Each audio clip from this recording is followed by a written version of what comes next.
Ever since Triumph announced its 2016 model line at EICMA, we've been anxiously awaiting the arrival of the updated Tiger Explorer line.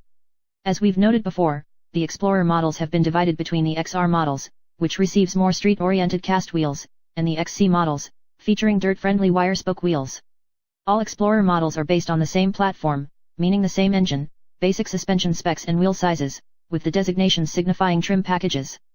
The Explorer XCA tested here represents the top of the Explorer line. For 2016 the Explorer received a mild restyling in the form of updated tank panels and radiator cowls which were designed to direct the engine heat away from the rider. The cockpit panels were also altered for improved airflow. The windshield is now electrically adjustable. The instrument cluster has been updated with a big analog tachometer in the center and LCD panels on either side. All of the suspension, ride modes, and cruise control functions are easily controlled by new, much better thought-out switchgear on the grips. As with last year, a convenient 12-volt power port resides just in front of the tank. All of these changes, save one, were a tremendous improvement over the previous generation and takes great strides in bringing the Explorer in line with current adventure touring trends.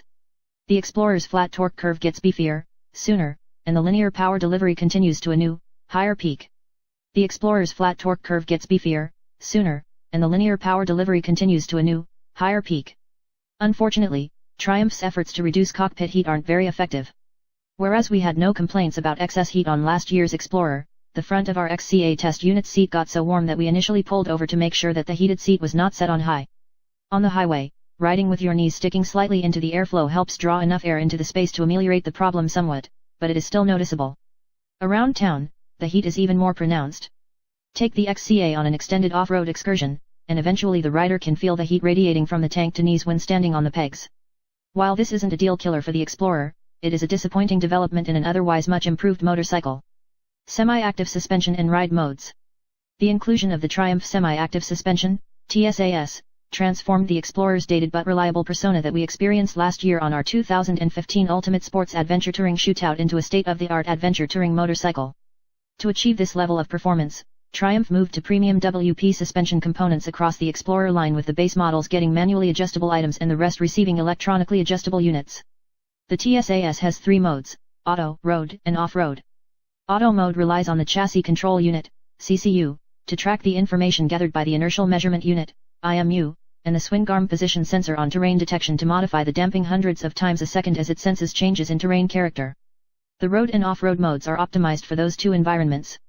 Additionally, the TSAS also automatically controls the rear shocks preload to suit the bike's load of rider, and cargo, making sure the chassis always has the appropriate attitude.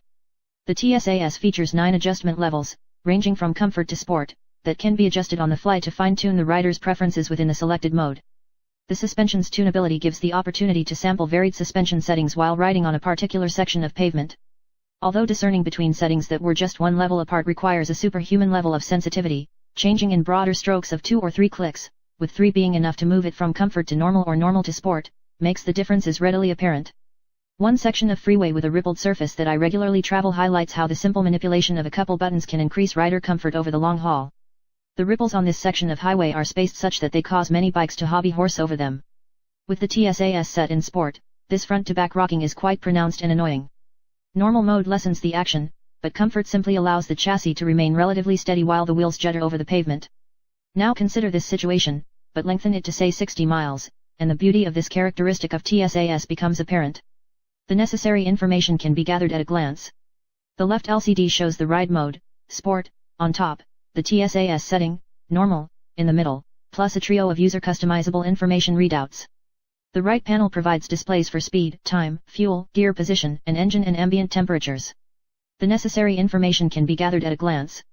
The left LCD shows the ride mode, Sport, on top, the TSAS setting, Normal, in the middle, plus a trio of user customizable information readouts. The right panel provides displays for speed, time, fuel, gear position, and engine and ambient temperatures. Getting off the super slab and moving on to more circuitous roads is the perfect time to shift the suspension to sport mode. While you never forget that the Explorer is a big, tall, heavy motorcycle, the firmed-up suspenders make it work quite well when conquering a mountain road. The 19-inch front tire definitely keeps the rider from mistaking the XCA for a sport bike, but the newly steepened 23.1 degrees rake and shortened 3.9 in trail combine with the leverage of the wide bar to make the XCA much more responsive in the SEs than last yet.